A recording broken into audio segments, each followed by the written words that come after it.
Sevgili dostlar merhaba. Uzun bir aradan sonra YouTube'a tekrar döndüm ama dönüşüm muhteşem olmalı diye sizi farklı bir yolculuğa çıkarmak istedim. Mezopotamya ve Anadolu'da onlarca, yüzlerce medeniyetin gelip geçtiğini biliyoruz. Peki bu medeniyetlerin temel yapı taşları ne? Kalkıp size her medeniyetin muhakkak olmazsa olmaz görmeniz gereken şeylerini söylemeyeceğim. Gözden kaçmış, küçük ama içine baktığınızda da medeniyet hakkında size oldukça farklı deneyimler yaşatacak, bilgiler verecek objelerden bir seçki yaparak Sümerlerden başlamak kaydıyla gerek Mezopotamya, gerek Anadolu, gerek dünyanın çeşitli medeniyetlerine dair küçük bir seri yapmayı planladım. Sümerlerle başlıyoruz. Sümerler insanlık tarihine veya medeniyet kavramına katkılarından dolayı sürekli uzaylı olarak atfedilen, bir türlü bu dünyaya ait olmaması gereken bir halk olarak karşımıza çıkıyor.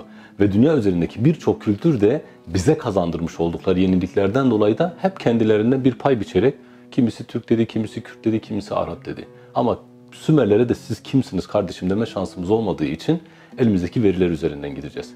Sümerlerin konuştuğu dil, güzel dostlarım, şu anda dünya üzerinde yaşayan herhangi bir dil ailesine dahil olacak bir dil değil. Bundan dolayı Sümerlerin günümüzde hangi topluluğun ana atası olduğunu, direkt atası olduğunu söylemek mümkün değil. Yani Türkler Sümer'di, Sümerler Türk'tü, Kürtler Sümer'di, Sümerler Kürt'tü, Arap'tı. Bunların hiçbiri konuşmamız, tartışmamız gereken şeyler değil diye düşünüyorum. Daha önce de hep söylemişimdir. Bununla övünülecek bir tarafımızın olmaması gerekiyor. Nedir? Bir şey yarattılarsa onların üstüne çıkmamız lazım. Çok uzatmadan hemen geçelim. Sümerler kimdi ve nereden geldi? Büyük bir olasılıkla Sümerler, güneydeki Basra Körfezi'nde küresel ısınmadan kaynaklı yükselme yaşanınca Basra Körfezi'ne kuzeye kaymakta olan bazı insan topluluklarının olduğunu görüyoruz. Bu kuzeye doğru kayan insan topluluklarından bir tanesi de büyük ihtimalle Sümerlerdi. Ve düşündüğünüz gibi de Sümerler geldiğinde Mezopotamya'da kimse yok, kimse yaşamıyor diye bir şey yok. Hasuna, Samarra, Obeid kültürleri gibi kültürler var. Bunlardan biraz daha eskiye giderseniz Natufyan kültürleri diye tabir edebileceğimiz diğer kadim kültürlerin de var olduğu bir coğrafyaya geliyorlar.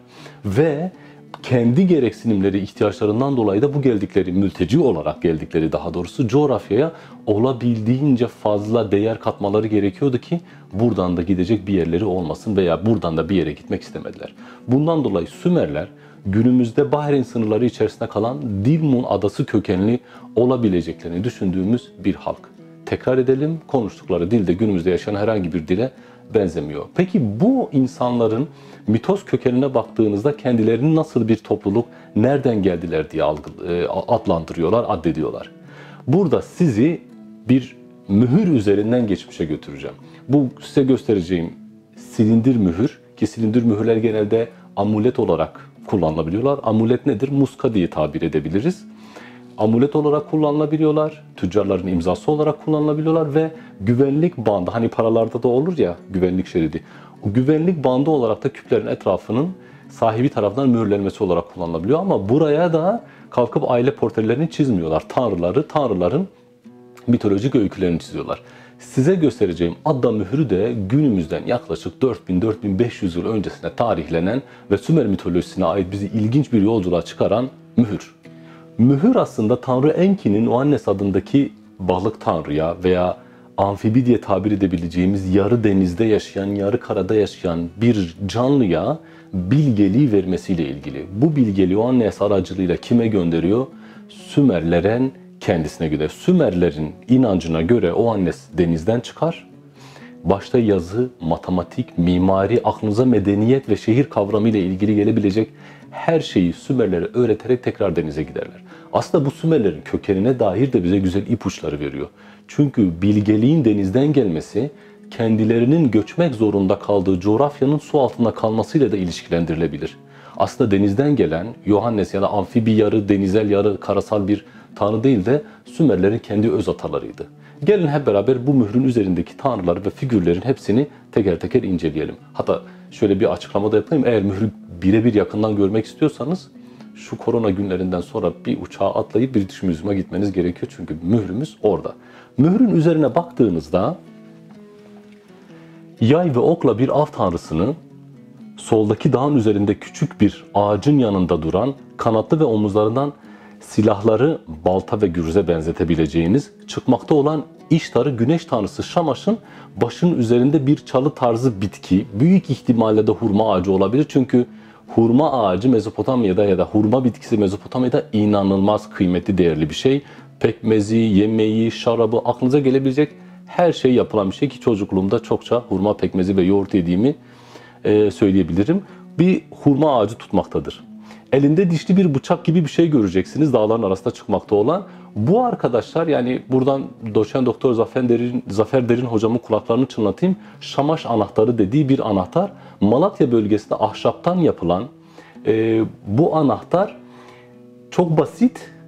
Marangoz evinize göre yapıyor. Kocaman bir anahtar, taşıması zor bir anahtar ama zaten kapınızın ya da ahırınızı kilitledikten sonra anahtarı bir yere saklıyorsunuz. Gidiyorsunuz, geldiğinizde anahtarı yuvaya yerleştirdiğinizde evin içine girebiliyorsunuz. Malatya'da Şamaş anahtarı denen böyle bir tarz anahtarın olduğunu söylemişti. Büyük ihtimalle güneş tanrısı Şamaş'ta doğmak için dağları bu elindeki o tırtırlı bıçak diye tabir edilen aletle açıp dünyaya gelebiliyordu. Dağların içerisindeki o karanlıklar ülkesindeki kapıyı açıp doğma fırsatı bulabiliyordu. Bakın, yani Sümerlerdeki bir güneş tanrısının elinde tuttuğu anahtarı biz Malatya'nın bir eski geleneğine bağlayabiliyoruz. Böyle bir müthiş bir coğrafyanın çocukları olmaktan her zaman gurur duyacaksınız. Böyle bir şeyden duyabilirsiniz mesela. Devam edelim. Onun yanında bu köken hikayesinin merkezinde Tanrımız Enki ya da Akatça adıyla Ea, ayağını sağdaki daya dayamış ve omuzlarından iki ayrı yöne doğru içinde balıklarla birlikte su fışkırıyor. Bacakların arasında yatar durumda da bir boğa var. Boğa malumunuz aslında tüm Mezopotamya mitolojilerinde Akat, Babil, Asur hangisine bakarsanız bakın kutsal bir hayvan olarak karşımızda. Yani bugün Hindistan'da ineği, boğayı vesaireyi kutsal gördüğümüzde şaşırıyoruz da biz binlerce yıl böyle kutsal bir hayvandan söz etmişiz ve hayatımızda önemli bir yere koymuşuz. Mesela Hz. İbrahim bile güneye geldiğinde Levant bölgesine Kenanların arasına girdiğinde kutsal hayvan boğa iken oğlu İshak veya İsmail'i kurban etmek istediğinde bu mesele küçükbaş hayvan mevzusuna dönüyor ve karşımıza artık boğa kültü değil de biraz daha koyun ve küçük kurbanlık kültü çıkıyor. Gördüğünüz üzere bu küçük mühürde de aslında Sümerler kendilerine dair işte dağ, aşk, savaş, efendime söyleyeyim bilgeliği insanlara ulaştıran, Tanrı'yı suyla da ilişkilendirme, biraz bunların hepsi bizim elimize özet şekilde bir köken nasıl söylenebilir? Bir kriptosu gibi konulabilir. Çünkü çözümlemeniz, açmanız gerekmektedir. Burada Enki'nin karşımıza çıkması da çok enteresandır. Çünkü eğer bir tarım toplumu kendi yaptığı zirai faaliyeti hava esaslı, yani yağan yağmura esaslı gerçekleştiriyorsa baş tanrısının hava tanrısı olduğunu görürsünüz. Fırtına tanrısı olduğunu görürsünüz. Bakın Hititlere, Teşup'a bakın, Zeus'a bakın. Efendime söyleyeyim Baal'e bakın, El'e bakın. Bu coğrafyaların hepsi bereketli hilal dediğimiz yağmur esaslı tarımın yapıldığı bir yer. Ama siz Sümer evladıysanız, Sümerlerle beraber Güney Mezopotam'da yaşıyorsanız ne yapacaksınız? Nehir tanrılarının daha önemli olduğunu görürsünüz. Çünkü tarım yağmurla değil, sulama kanallarıyla gerçekleşiyordu. Çok kısa ama oldukça verimli olacağını düşündüğüm ikinci videoda görüşmek üzere.